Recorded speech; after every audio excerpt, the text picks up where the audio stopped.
Hi there, welcome to my YouTube channel. Welcome to another video. Today I will be playing Terraria. I was about to say Fallout New Vegas just out of inertia, but no, it's gonna be Terraria today. But we're going to be talking a little bit about Fallout New Vegas, specifically about the first DLC, which is Honest Hearts, which I finished like 2 streams ago. So I want to give my opinion on it, which, to be clear, nobody asked. I'm taking my sweet time starting to talk about what I was supposed to talk about. I get distracted way too easily. My last brain cell is doing the best that it can to keep things in order, but it's clearly not enough. By the way, have you watched the new series? I'm gonna be giving my opinion on the Fallout New Vegas DLC 1, which is Honest Hearts. Well, I don't really know the order in which they came out, but that's what's the order in which I was recommended to play the DLCs. The first one recommended to me was Honest Hearts, or the one in which I could get at the lowest level. First of all, well, for the YouTube video, this is going to contain spoilers for a 1500-year-old game, in case anybody still doesn't know the plot or is thinking on starting it. Well, there's gonna be spoilers for probably the base game, but for sure for the DLC that we're gonna be talking about. The setting of the DLC is the Zion National Park, which, well, to start with, is quite different from the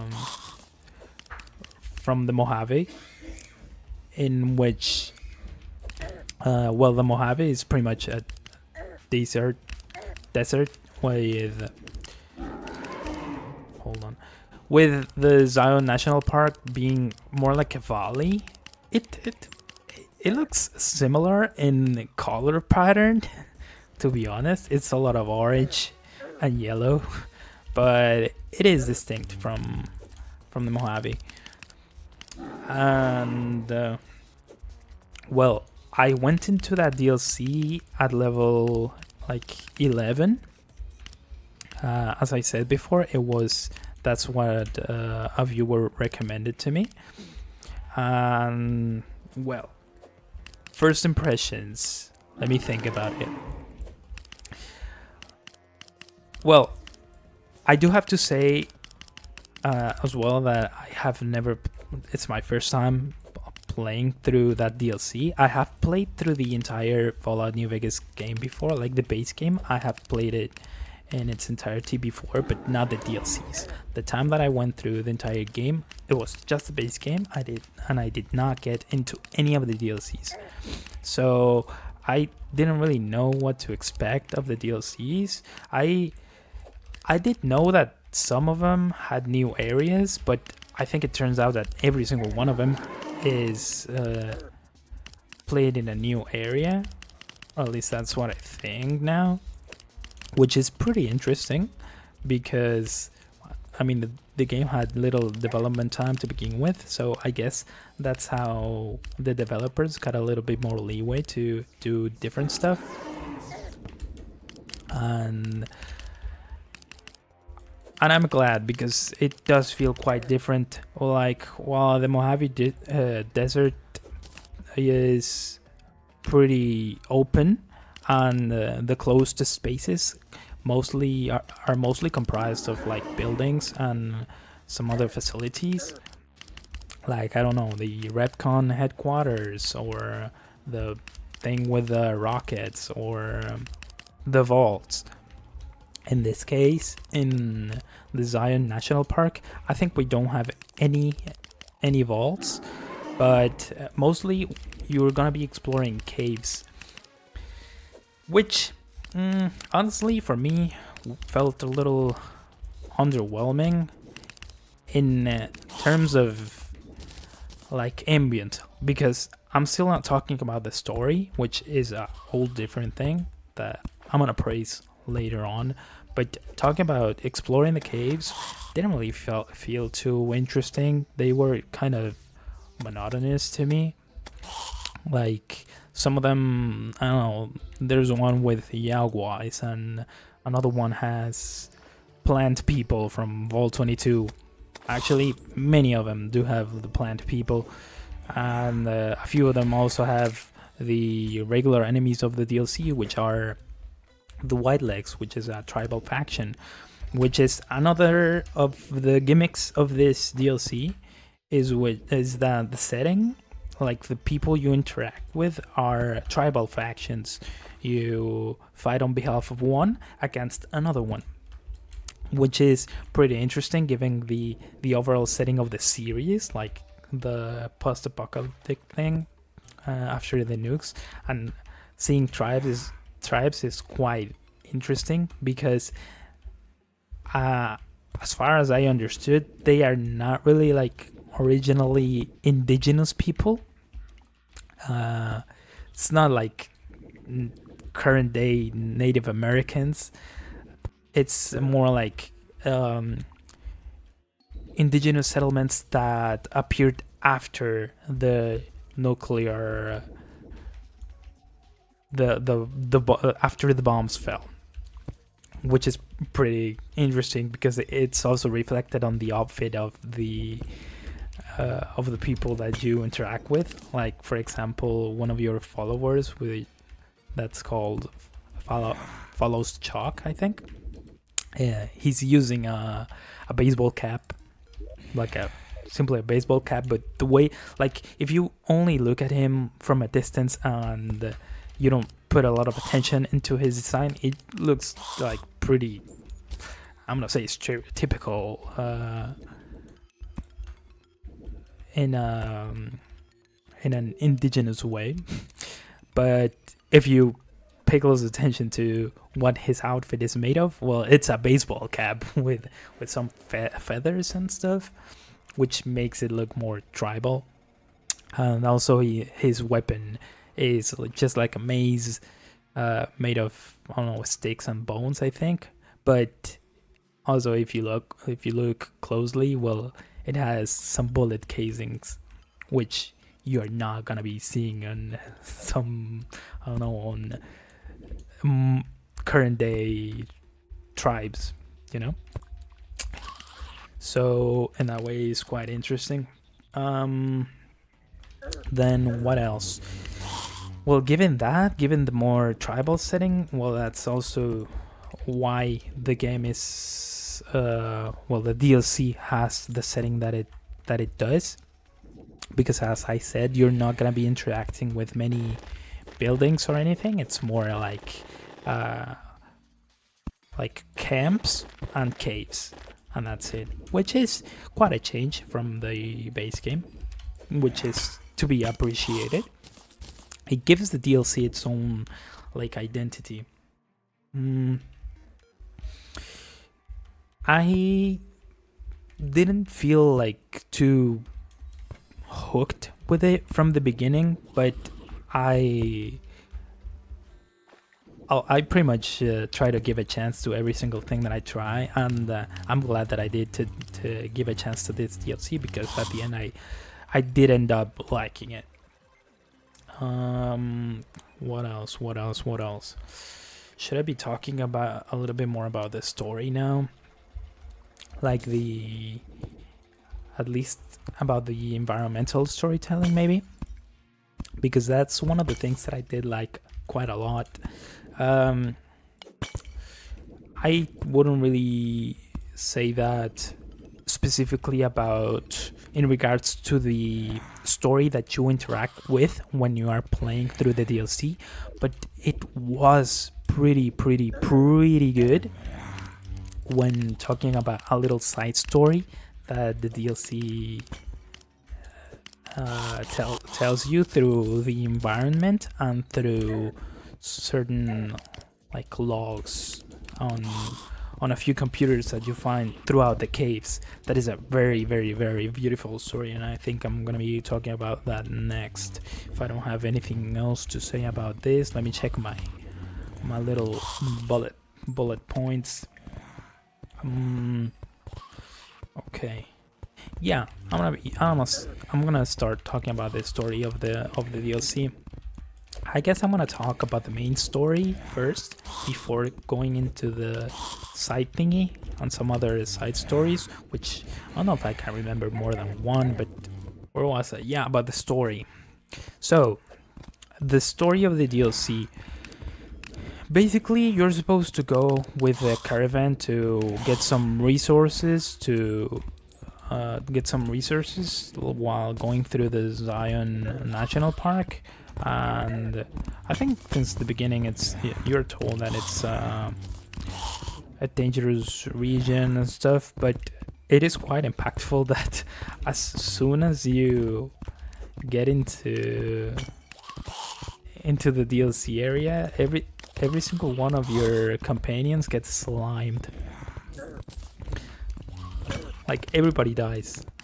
You go in it with like 4 or 5 people, and every single one of them gets killed in an ambush by the rival tribal faction of the DLC, and you are kind of rescued, or not necessarily rescued, but assisted by one of those people, one of the factions that you fight alongside with, which are called, it was the Sorrows, and another one whose name I don't really remember.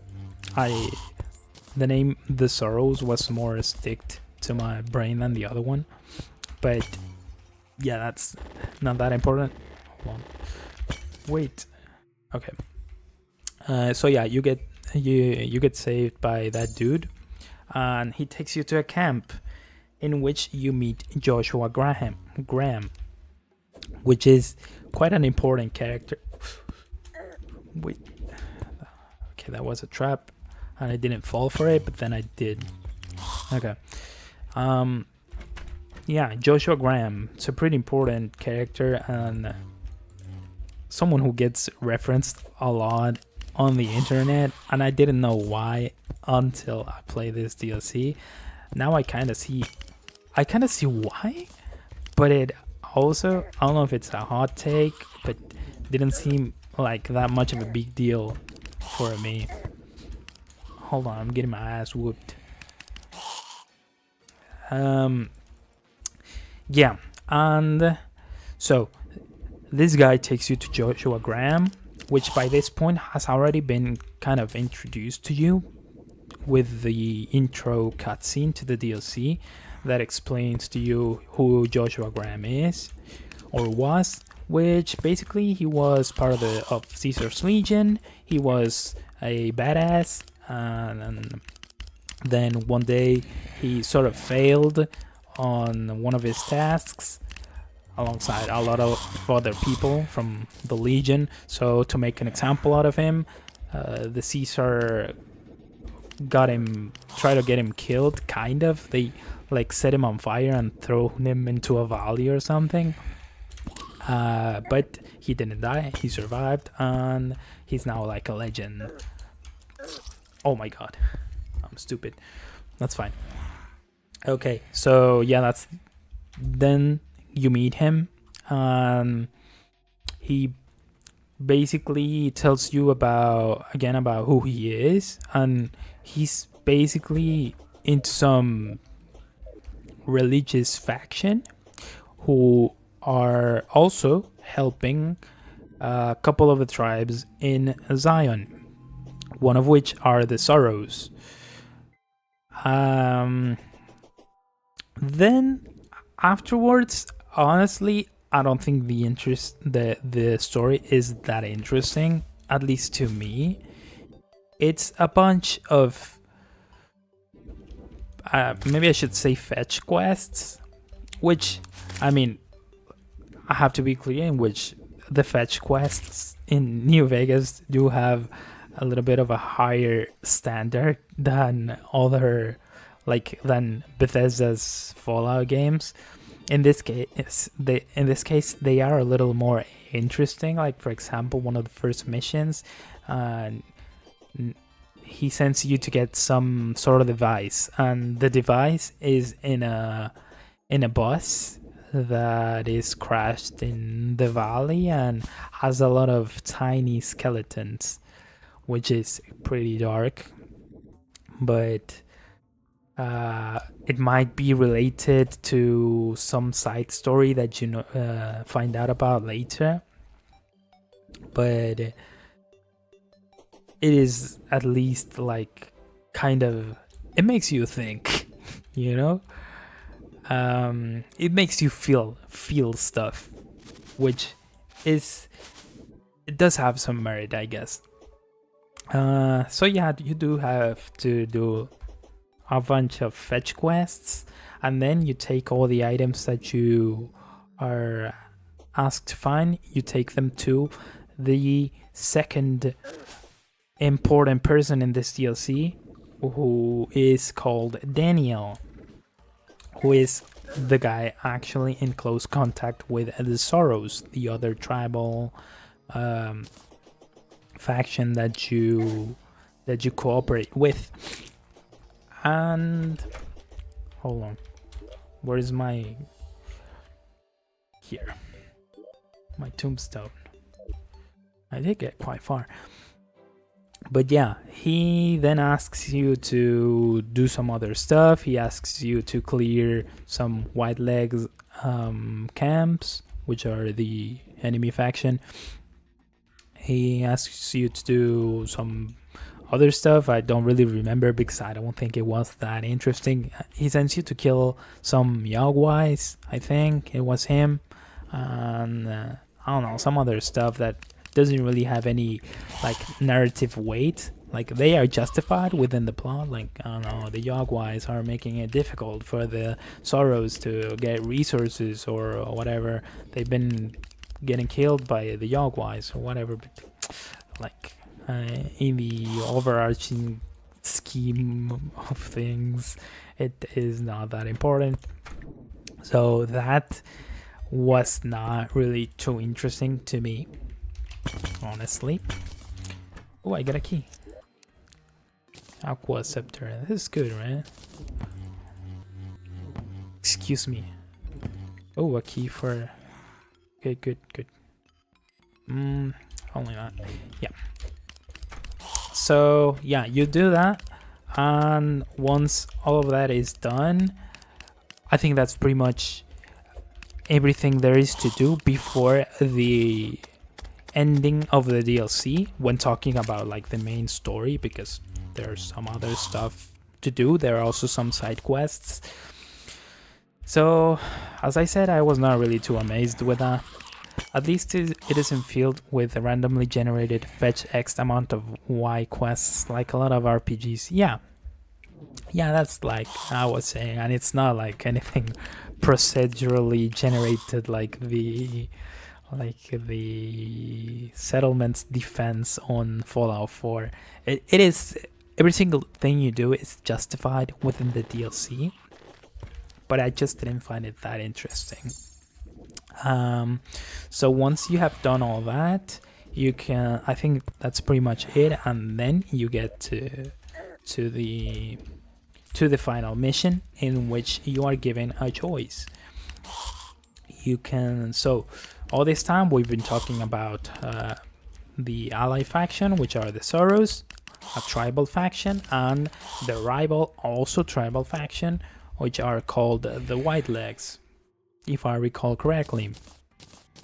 So in this case, the White Legs are supposed to be, let's say, quote unquote, native to the Zion National Park, referring to the fact that they have been there for a long time. But the White Legs want to chase them out of said territory, claim it for themselves through violence, and the choice you are giving is whether to fight, which is Joshua Graham's side, or Daniel's side, who encourages the Sorrows to just leave the valley and like escape. Personally, I chose... Wait, they're cooking me. What the? Hold on. Jesus. Okay, that's better. I sided with Joshua,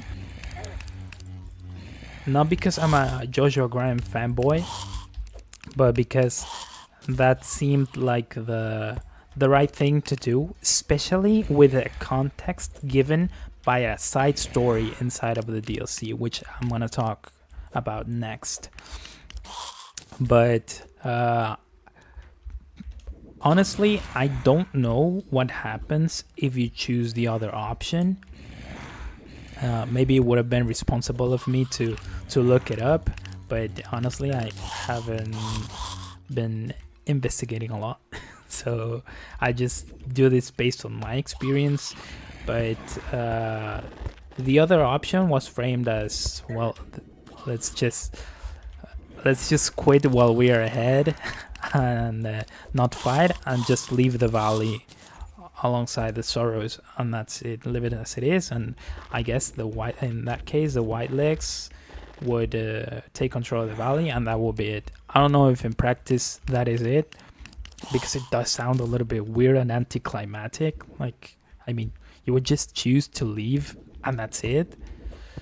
I don't know. Sounds weird to me, because in the option that I chose, well, you got a final battle, you got to clear a settlement and get all the way to the end, because it is kind of shaped like a corridor. And you get to the end, and then you decide what to do with the chief of the white legs. And in my case, well, I chose to fight him, and that's it. But yeah, it did feel more like a conclusion. And if the other option is just ending the DLC right then and there, that would be weird. But I would have to look that up. Maybe it isn't like that. I hope it isn't, but I don't know. So what else? Yeah, I think I will talk about the side story now, because that's the thing that I like the most about the DLC, which is kind of weird that the thing that I like the most was a side story. But the thing is that during this DLC, you got a side story that you find out about through logs in computers and a couple, maybe one or two notes, which is the lore of a character known as the Father in the Caves. So this mysterious character is introduced to you close to the start of the DLC, because, well, as I said, Joshua Graham is in some sort of religious faction that seems to be based on, I'm pretty sure it's Christianity, but at the very least some Abrahamic religion, or some permutation of that. And yeah, the new Canaanites, which are the Joshua Graham's people, or more like the people who Joshua Graham belongs to. He's not really, I don't think he's the leader, but he's part of them. Well, they are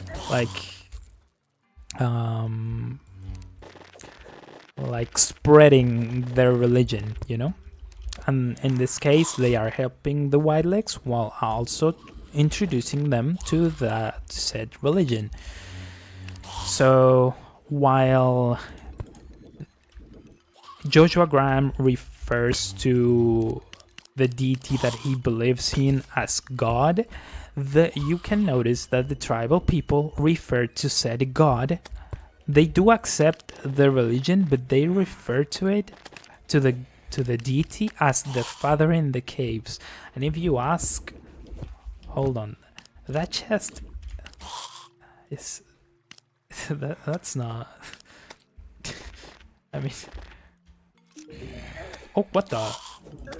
Oh, I thought it was a mimic. I was about to let him die. Well, whatever. You notice that they refer to the deity as the Father in the Caves, and if you ask, I think, Daniel about it, he says, like, yeah, I mean, like, that's what their belief was before we introduced them to our God. and they just kept referring to God with that name because they were used to that, but like they sort of just like brush it off as like trying to melt both interpretations in order to make it more accepted by the tribal people, which sounds plausible because that's pretty much what happened in America's colonization, right? Like, at least here in Mexico, for example, you have some like, for example, the Virgin Mary has some let's say version of her that's pretty much based in some deity that the natives from here already had. So I thought like, okay, that I guess that makes sense, that it would make the god that they are introducing to the tribal people more accepted if they relate it to, or him, to something that they had already adopted and venerated beforehand. It would be peculiar for a mimic to spawn before a hard mode. I didn't even know that mimics don't spawn before hard mode, but you're right. Honestly, as I said, I'm not using my brain right now, so anything can happen and I probably wouldn't notice or wouldn't know what's happening. But yeah, then if you indicate or explore more about that plot point, like for example, one of the first few times that you get into a cave while having a companion, or a companion that's from the Sorrows in this DLC, she says like, we shouldn't be here, we shouldn't be exploring the caves because it's the home of the Father in the Caves, and everybody that goes into the caves, like, they never come back. And obviously you just disregard her and say like, it's gonna be fine, like, we're just gonna loot this cave and get out real quick, it's fine. So that's when you get into the cave, you find out that the reason that they never come back from the caves that they explore is because they are full with traps, and the traps are were set up by a man who is at the time referred to in some computer logs as the survivalist. It seems like it was some old man who was habitating those caves, and in order to protect himself from some dangers, he set up traps. But, well, at the time you don't know what became of him, but it's very clear that he's already dead because the logs that you find are dated like 100 years before current year while you do the DLC, or while New Vegas takes place. So it's obvious he's already dead and he never disarmed the traps or anything. So everybody that goes into the caves, well, they pretty obviously die because they fall into the traps. So that's what explains that belief that they have, that the caves are sacred and that they are not supposed to go in there. And if they do, if they break that, let's say, rule, they disappear forever. So you start to find like the explanation behind their beliefs, and that is one. So there are many of those computer logs. There are like, I don't know, like 8, and you pretty much find one per cave of the caves that are related to said side story. You find out, like, well, again, spoilers, but what you find out is that said old man was a war veteran before the bombs fell. I think he participated in the annexation of Canada, if I recall correctly. And well, when the bombs fell, he survived. His story is pretty rough from the beginning. I think, first of all, he regrets not being with his family when the bombs fall, because he liked to go out into the wilderness for, I don't know, for the weekend or something. And one of those times are the day that China or Voltec or whoever drops the bombs. So he is not with his family when all that happens, and he regrets that. He does get it, I think, into one of the caves. He gets into one of the caves and he holes up in there while it gets safe to go out. So he survives by himself that time for, I don't know, maybe some weeks, maybe even months. And he goes out, he goes to his hometown or the city where he was from. He looks for his family, but he, let me remember, I don't know if he doesn't find anybody or he is unable to get to them. I think he finds everything pretty much obliterated, so there is absolutely no way that he's gonna find his family or their remains, so he has to turn back. Is there an... Where should I go? Hold on. Not here, not here. I think I should go back through here. Yeah. Okay. So, yeah, that's the first tragedy. Then he finds some group of people who he survives with for a certain amount of time. Who... Am I talking about the Mexican people already?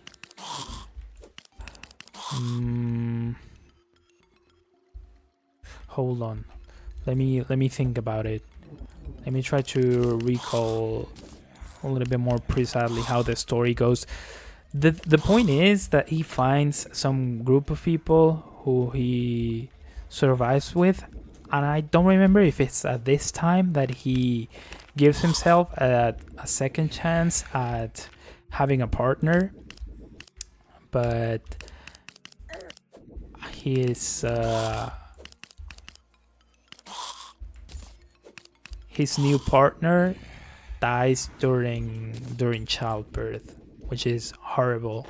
Like he tries to learn how to deliver the baby to help her survive because of the context in which they are at. It's not like they're gonna go to a hospital or anything, but he tries to learn to help her, but there are some complications during childbirth, and both her and the baby die. Then I'm probably messing up the order of the events, but the important thing is that shitty things happens to him, and then he is surviving with some people. I don't know if part of the same group, but one day there is a new faction in Zion Valley, which are some people in blue jumpsuits with the number 22 on their backs. So people from all 22.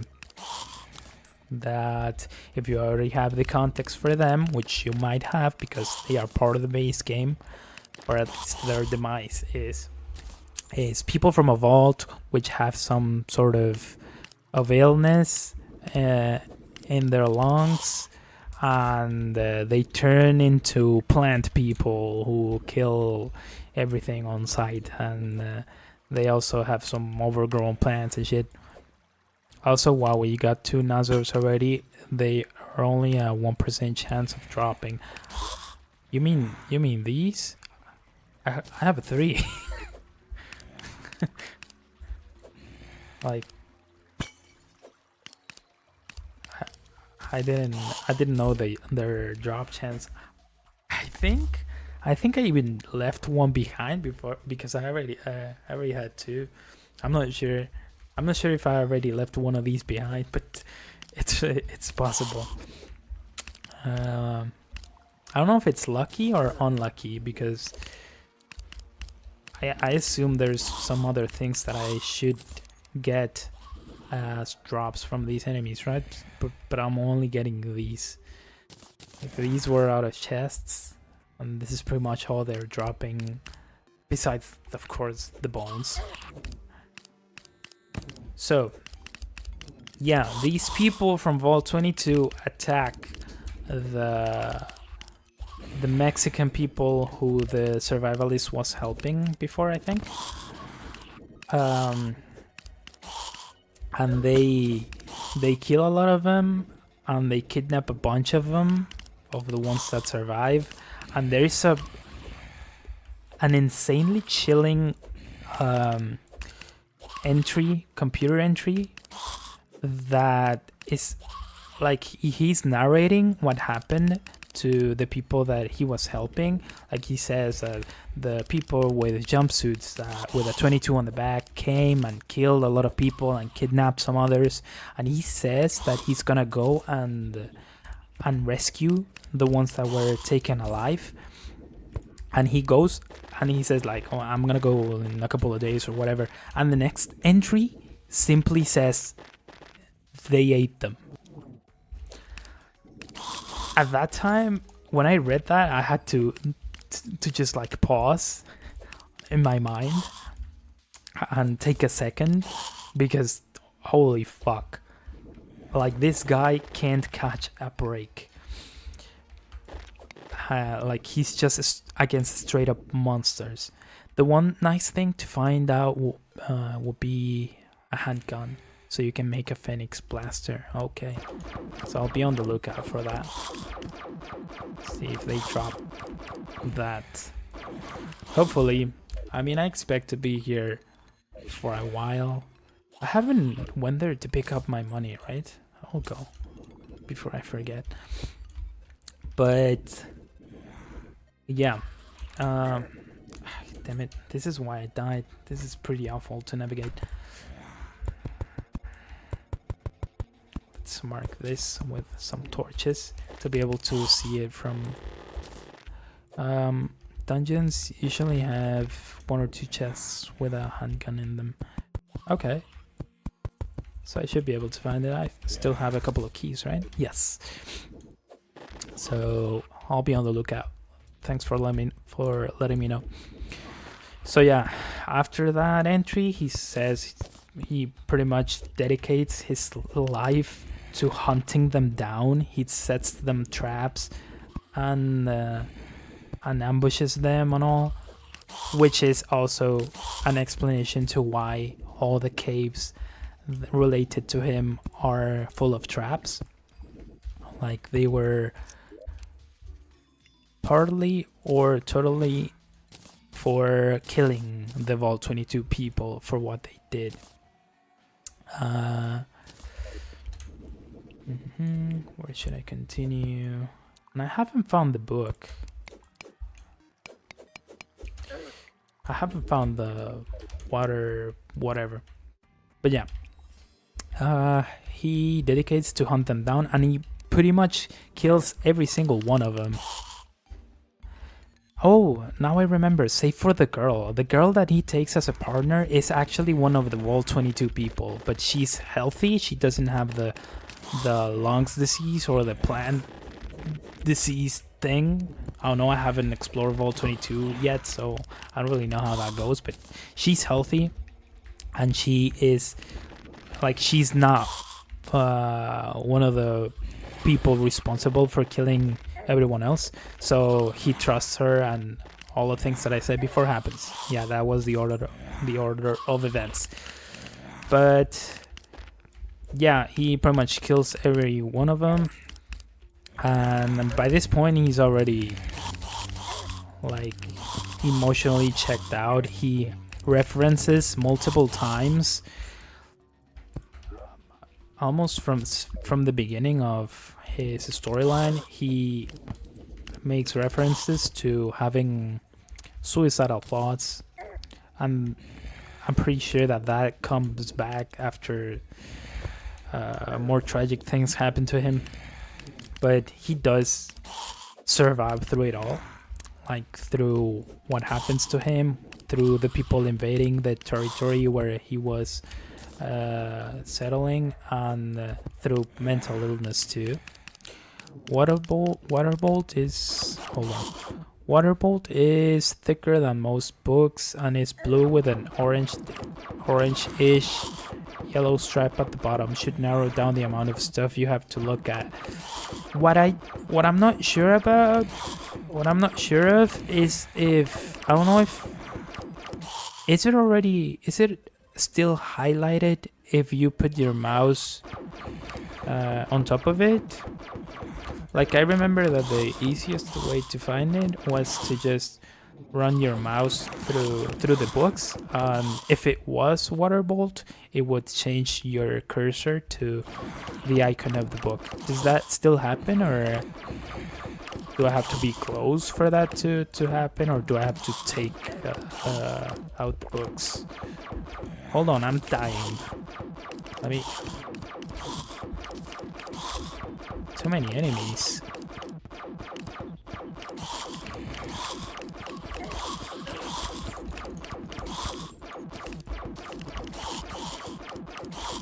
Okay. Where do I go now? Maybe I should go back up or go home already. Perhaps. I'll think about it. Or maybe look for the chests. I don't know if it still highlights, to be honest. I don't usually play vanilla anymore. Yeah, vanilla is for losers, right? But yeah, thanks anyway. I'm gonna try to put a little bit more attention. Is this a dog? Sparky. Okay, I'm keeping him. Well, where was I?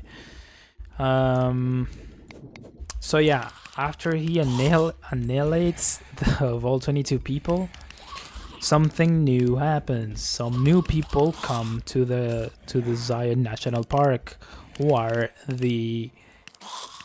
well, it's a bunch of kids at the time. It's just a bunch of kids who say they come from the quote-unquote school, and that they have this sort of boogeyman figure that they refer to as the principal. So I don't know if that's a reference to anything on the base game. I haven't found anything like that, but yeah. And well, since he is still the most capable person in Zion National Valley, he takes care of the kids, but he doesn't present himself to the kids. Rather, he acts in a how do I say it? Like, the fact that he doesn't appear to the kids, he doesn't present himself to them, he just does things to help them. Like, he gives them books, but he doesn't personally give the books to them. He just, like, leaves them out in the open so that they will find them. First, he said that first it's like just some literature and stuff, and then he starts leaving books about how to survive and how to use guns and everything. And he starts also later on to leave them letters. He writes letters for them, and he signs them as quote unquote the father, which it took me a while, but when I read that, I was like, oh, so that's why they refer to him as the father in the caves.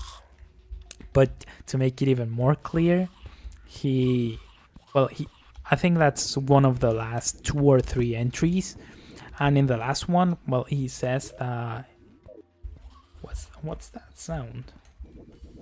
Hold on. Oh no. But at the last entry, he says that he has pretty much taught them everything. Oh, Cobalt Shield. This is good. He has taught them everything he can, or that they will need, and he leaves them most of his possessions. And he does say that he hopes that when they grow older, they will go into the caves and claim everything else that he leaves behind, because he is dying, which is a little sad because they didn't get that message. I guess they, rather than exploring the caves, they left them as something sacred that they should not get into, so they didn't get to claim his last possessions, or find out, or his legacy, or find out about his real story. They don't get to find out about that. But yeah, he pretty much says goodbye in that letter. He says that he's dying from, likely from lung cancer, and that I think he intentionally goes someplace to die so that they will not find his corpse, to not like, ooh, the Muramasa, to not like break the illusion. I guess he says like he doesn't want to disappoint them by them finding out that all this time they have been listening to an old man, which is pretty sad, because he's the most badass old man that I have seen in the entire Fallout franchise. But yeah, he goes to die in a hill where his body is not found by anyone. But he also closes his final letter with some beautiful phrase that I will not recall word for word, but he pretty much says that thanks them for everything, and that he hopes to have helped them, but it was also a gift to him to, at the end, behold innocence. That was just so beautiful, and I almost cried when I read that. So that side story, I just spent like half an hour talking about it, because I really, really loved it.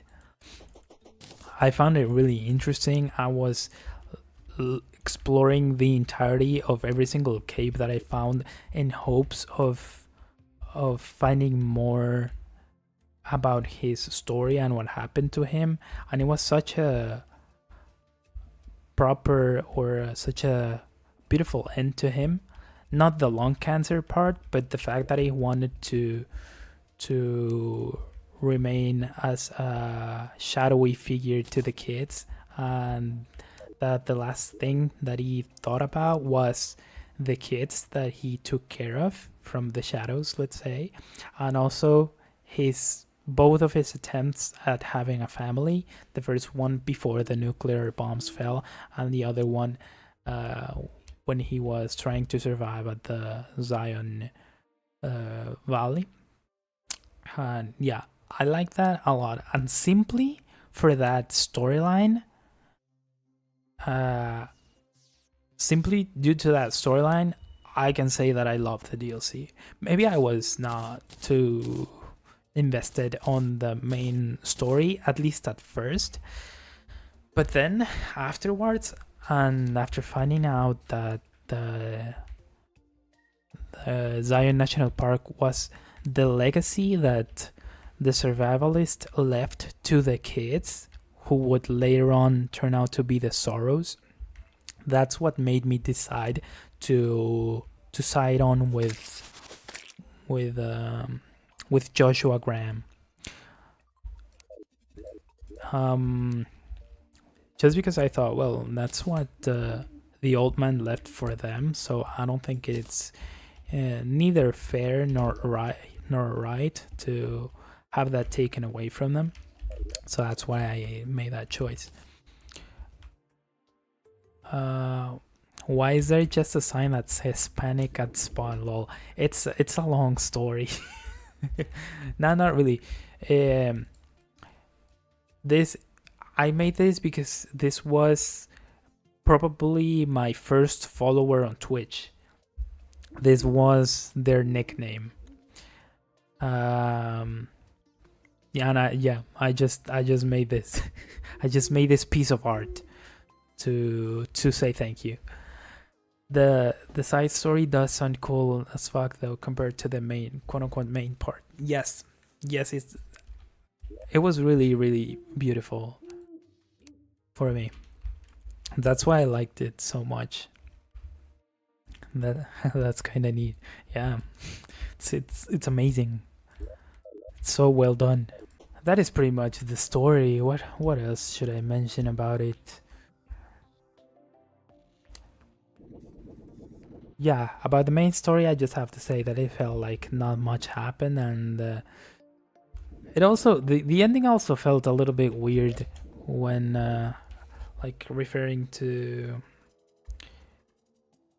the very last mission.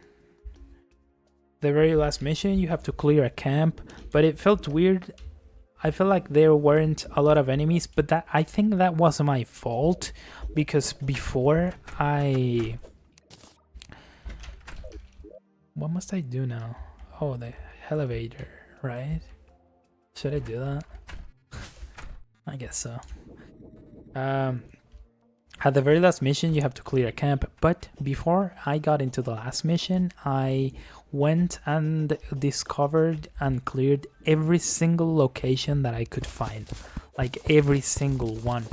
So while I was doing that, I unknowingly got into the final area of the game and cleared it. There were some enemies and I killed them all and got up until the end of that zone, and there was nothing at the end. It was like a long corridor, and at the end there was nothing. Not like nor any chest or loot or lore or anything. And that's when I realized that I accidentally got into the last area of the game and cleared it before going into the last mission. I, quote unquote, accidentally beat the game. Exactly. I accidentally beat the game before officially beating the game. So when I did the last mission, I felt like there weren't a lot of enemies, and I think that might have something to do with that. So in that case, if that's why that was the way that it was, that was a tongue twister, then it's my fault, I guess. But I don't know. In my defense, I guess they could have blocked the entrance to that area until you got to the last mission or something. Maybe they could have said that in order to ambush them, you would, I don't know, blow up another entrance through which you get into their main camp that is usually hidden. I don't know, something, but something to avoid idiots like me doing stupid things. But whatever. And then at the end, well, before that, they talked about the chief of the rival tribe, who is called Salt Upon Wounds, and they refer to him a few times like, ooh, Salt Upon Wounds, he is evil and dangerous, and yeah, he's the big bad person that you have to beat to fix everything or whatever. But during the final mission, like, you clear that let's say corridor, and when you get to the end, you find that Joshua Graham already has him on his knees and is about to execute him. And that felt a little bit anticlimactic, I think, at least in my opinion. But then you ask you, like, okay, what do we do with this fucking degenerate? Do we, like, put him down like the dog he is? Or what do you think we should do?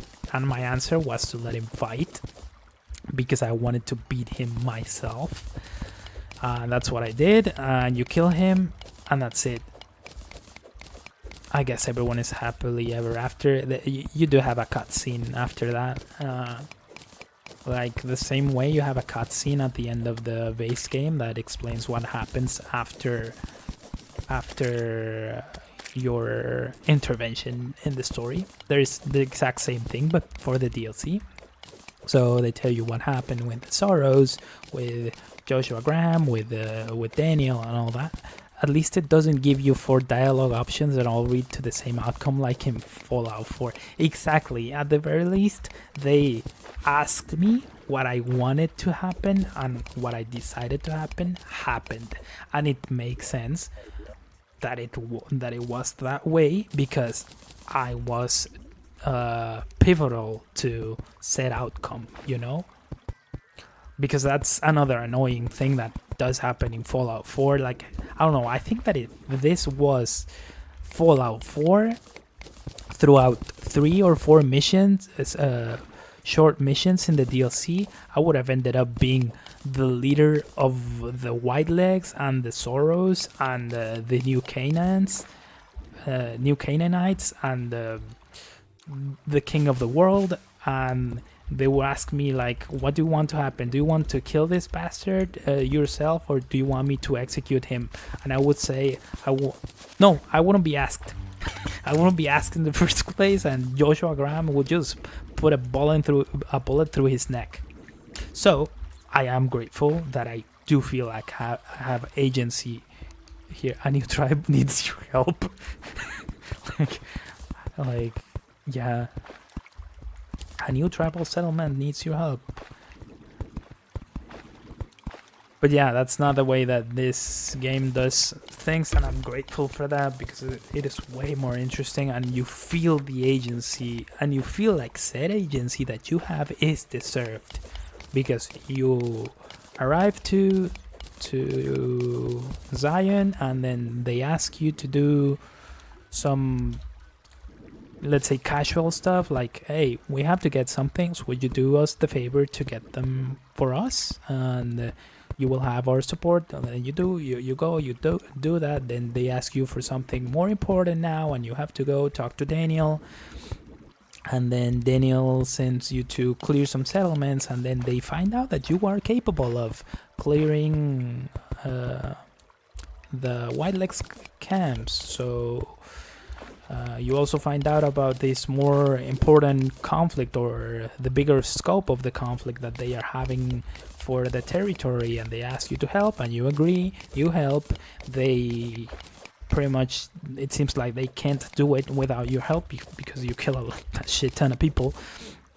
And so, since you were so important for them to achieve this, they do give you the option, or the authority, or they take your opinion into account of what will happen next. And that feels deserved. And I like that about New Vegas. What else? Do I have any other characters to talk about? I already talked about Joshua Graham. He's a badass. Also, do you like the original top-down Fallout, or have you played them? I have not played them. They intimidate me a little bit, because they are more like hardcore old school RPGs, but I am curious about them, and I would like to play them. Like, I don't think I've ever played such a pure or raw RPG, but I would like to. I have heard that they are a bit hard though, but I think I can handle it. So I would like to play them later on. Hold on, what is this? Shoe spikes. I already got them both. I'll get this and this. Okay, fine. So yeah, Joshua Graham, good character. He's a badass. He is presented to you as a badass from the very beginning. He proves it later on when he beats the final boss without your help, and he just has him on his knees before you actually intervene. But he doesn't, at least for now, I don't think he's as big of a deal as some other people make him out to be.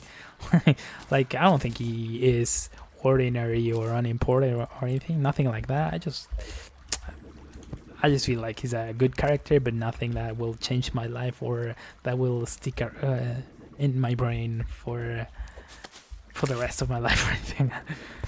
They are a little difficult but very fun. I also just generally like isometric type RPGs. I also played Atom RPG, which is a great Fallout-like game. I think I'll play the old school Fallout games eventually. I would like to.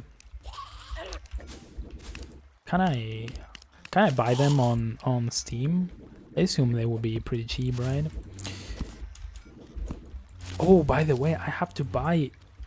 I wanted to buy 2 games today. I wanted to buy because the Steam sales for said games end today or tomorrow, so I wanted to get them before I miss on those offers. But I'm getting which ones? It was Yakuza Like a Dragon Infinite Wealth because I already played Like a Dragon, the other one, or Yakuza 7.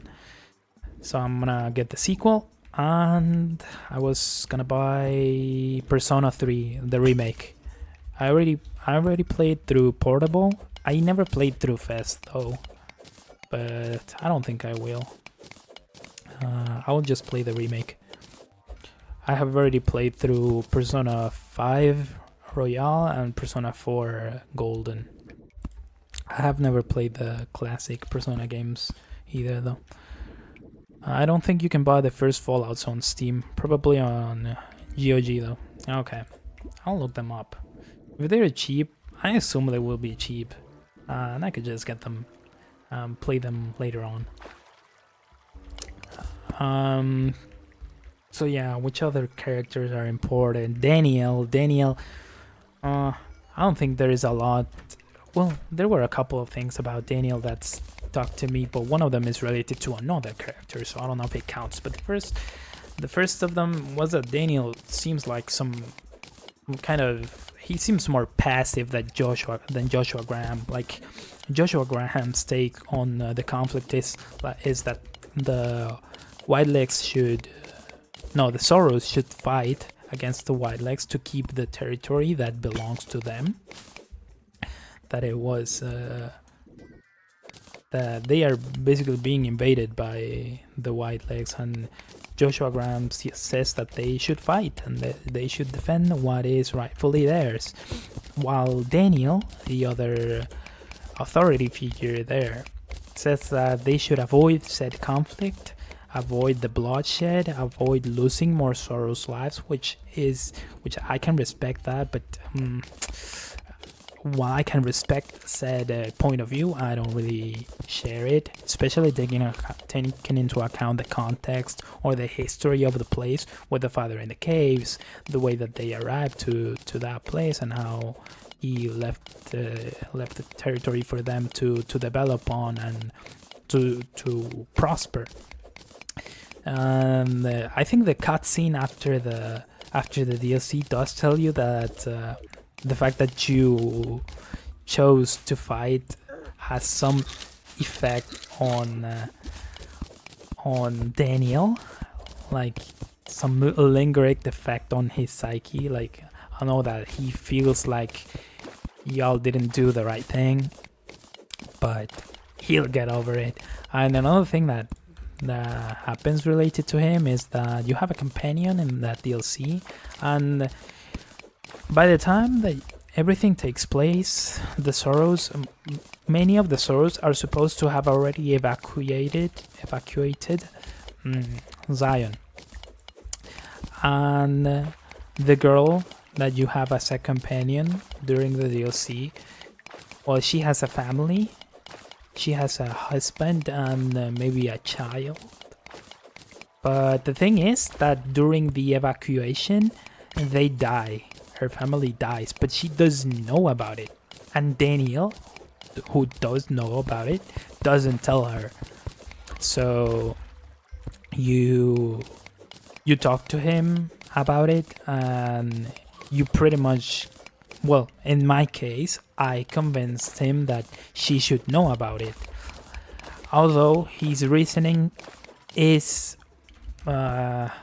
understandable, like he doesn't want that to affect her at these hard times. He doesn't want that burden of her on her to know that her family died. So that's why he keeps it from her. But I didn't agree on that, so I talked to him, and he at the end he said like, yeah, we should tell her, and I just told her about it, and that was it. Just checked, and Fallout is on Steam, by the way. Great. Do you happen to Steam key for it? There you go. No way. Hold on. Is that for real? No way, right? I don't even know how to redeem one of those. Is it on, I don't know, store or Steam games? Okay, activate product code. Add a game. Activate a product on Steam. Let's see. Holy shit. Thank you so much. It was legit. How did you find that? That's crazy. Where did you find that code? Damn, thank you so much. Now I have to... How do I pay you back? Like... That's crazy. I didn't turn on the stream today thinking I would get a key for a game. No need. Like, did you just... I don't know, did you find it on Reddit or something? I don't know. Like... This is so weird. So unusual.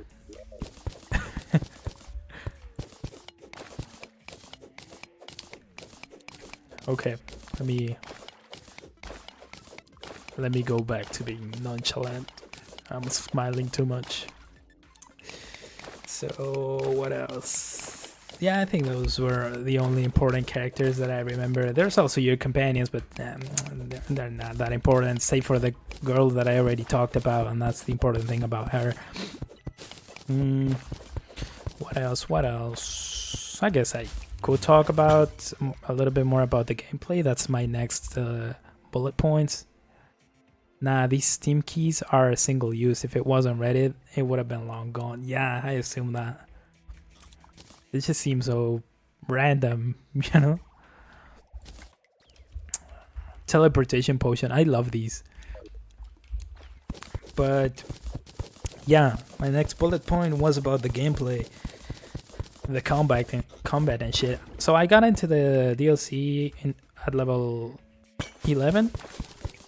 It didn't really feel that tough. Most of the enemies are attacked you on melee range, I think. Some of the wildlegs do have guns, but nothing special. They the weapons, the unique weapons for the DLC, I didn't find them that interesting. I mean, there is some Yagwai gauntlet that you get, which I guess would be interesting if I used the melee weapons, but I don't. So I didn't really interact with that a lot. I just got it because it was part of the side quest, and I did pretty much every single side quest that I found or that I came across, and I think I discovered every location on the DLC, or at least every single one that could get marked on the map or that appeared on my radar. So I think I pretty much found out everything that I could about it through gameplay. What else? The caves, I said before, I didn't find them that interesting. Story-wise, I absolutely did, but gameplay-wise, they seem pretty regular. Ooh, a compass. Good. I'm getting a lot of items that I don't think they're that common, right? Like, I didn't know that item that I got 3 of before had a 1% drop chance. And now the compass, I think that also is a little bit rare, isn't it? I don't know. What else? Joshua Graham incentivizes you to use a certain type of pistol, but that didn't feel to. Yeah, it's a 1.2% chance for a compass to drop. What is this luck? I get an Steam key for a game that I wanted to try out. I find items with a 1% drop chance. What is happening? Hold on. There's that damn worm. Okay, good. Is this water enough? Let's see. No. Let's get a little bit more to clear that lava. What else? Yeah, there was a pistol that Joshua Graham gives you a perk for using while he's your companion at the very last mission, but that played like pretty much like any other gun, and it wasn't that visually appealing or interesting, I would say. I didn't find the DLC too difficult either. Like, I did level up a lot throughout the DLC. I entered at level 11 and got out at like level 18 or 19. And that's pretty much it about that. I don't think I used any. Well, I did use a new armor, but that was some of the survivalists' loot. I am using it in his honor, I guess. What else? What else should I talk about? Let me see my little bullet points. What I liked the most about the DLC was the writing on that side story. I have no doubt about that. And what I liked the least, I guess I would say the middle of the story. Like, this start was okay. It was a little bit... it was interesting to start by getting my ass whooped, or the group that I was with, like, they were all killed as soon as I got into the DLC. That was interesting, but pretty much the middle was not that interesting, talking about the main story here. So I think that's what I like the least.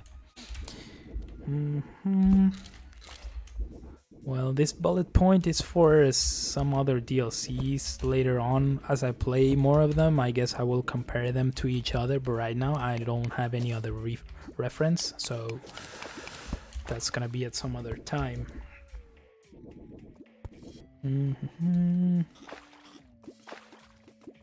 Yeah, I think that's pretty much it. Conclusion, I liked it. I like the side story.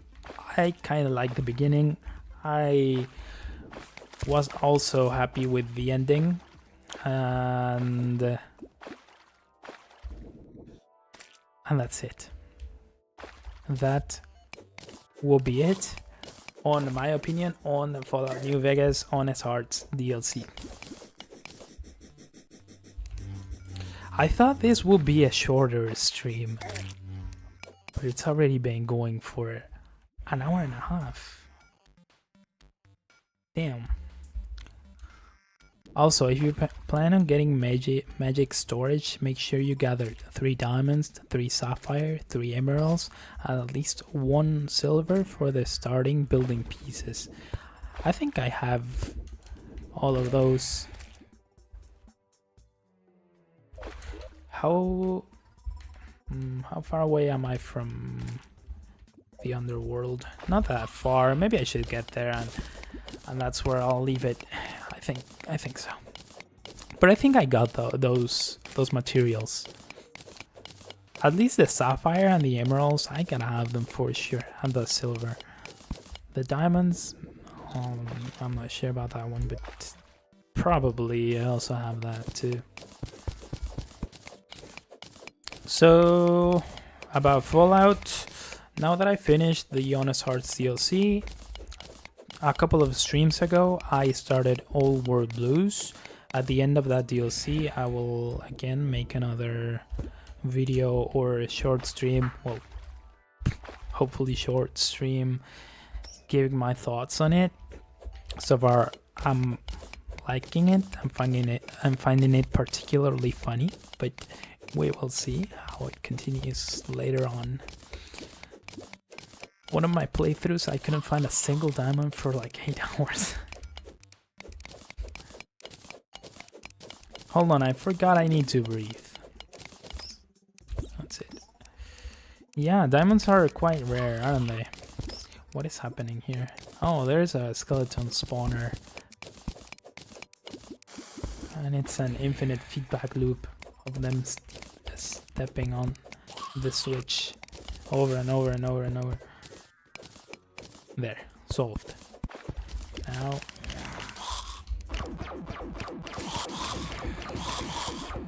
Okay, good. This, torches. Great. The bad thing is, I run out of water. So, let's do this on this. And open up another pocket of water. I shouldn't put torches down because they will die.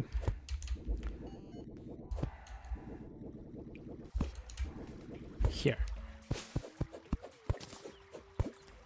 This might be enough. Hopefully.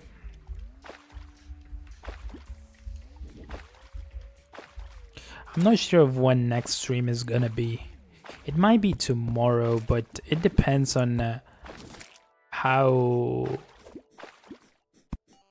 well I can focus on the rest of things that I want to do tomorrow. Because no. I'm a fucking idiot. I just wanted to breathe, and I ended up filtering all the water out of this place.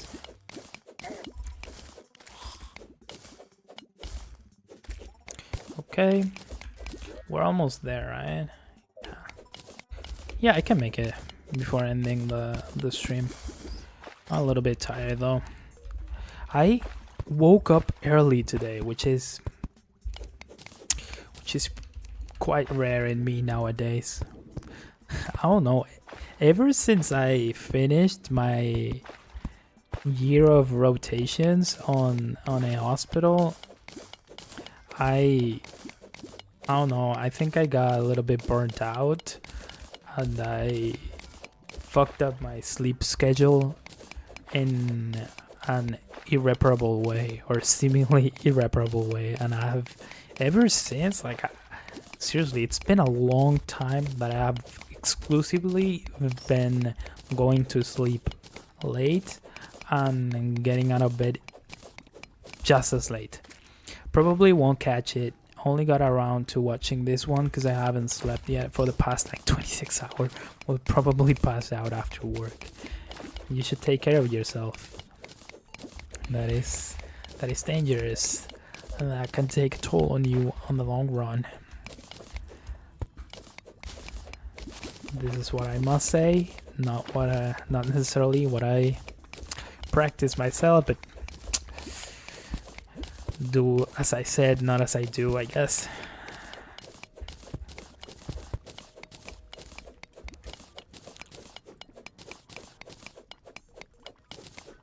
But yeah, last night, I don't know why, but I started feeling sleepy at like 7 or 7:30 p.m, which is crazy. That has not happened to me in a long time.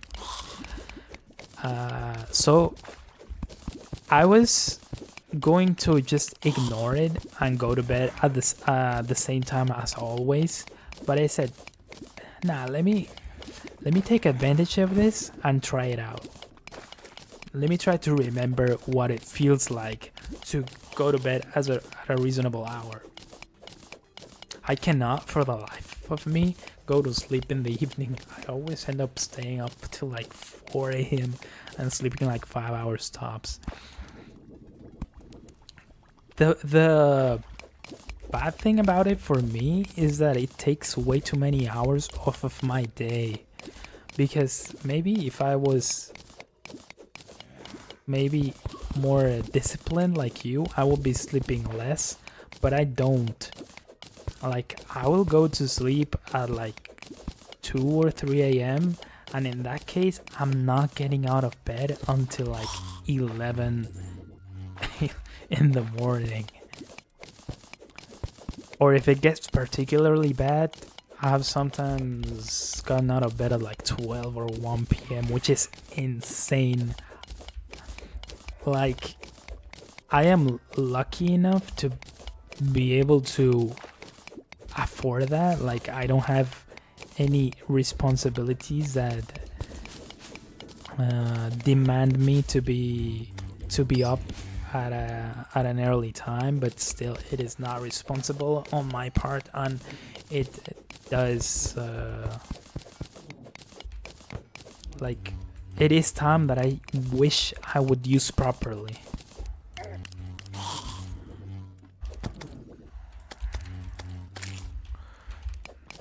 Hold on, let me get one of these for my house.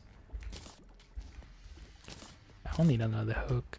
Lol, I used to do that when I didn't work a lot. Like, I'd wake up at 3 p.m. and be up for 8 hours and then just go back to sleep.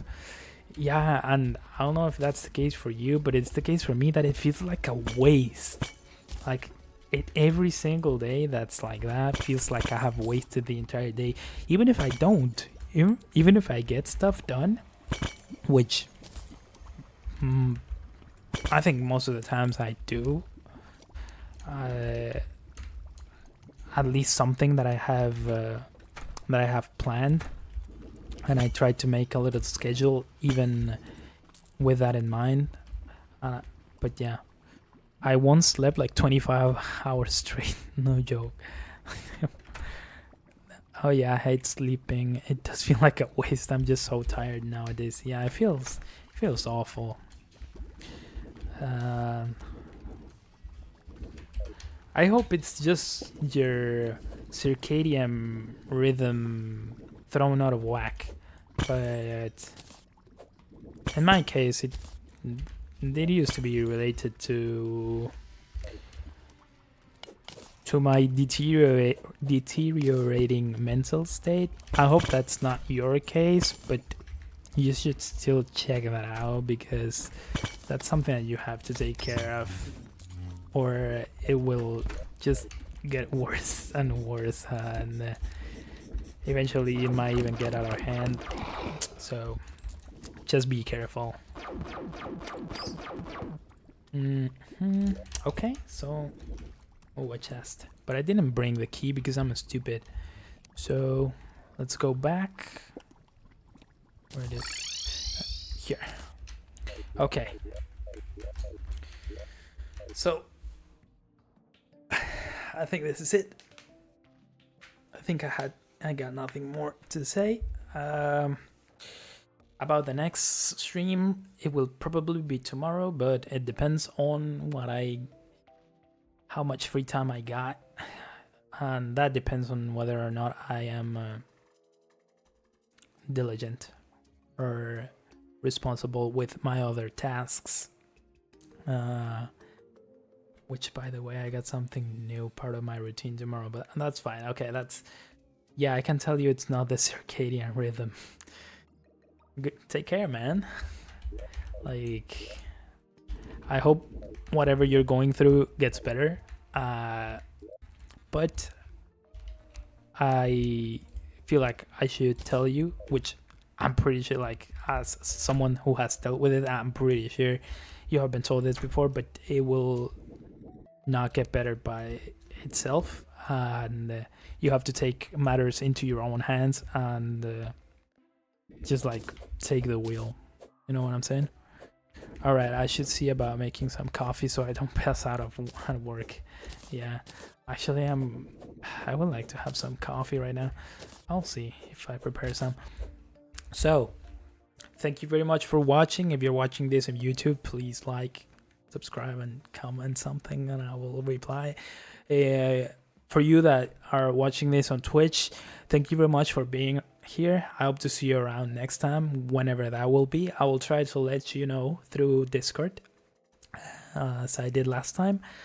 And again, thank you very much. Hope you have a good night, and see you next time. Thank you very much. Goodbye.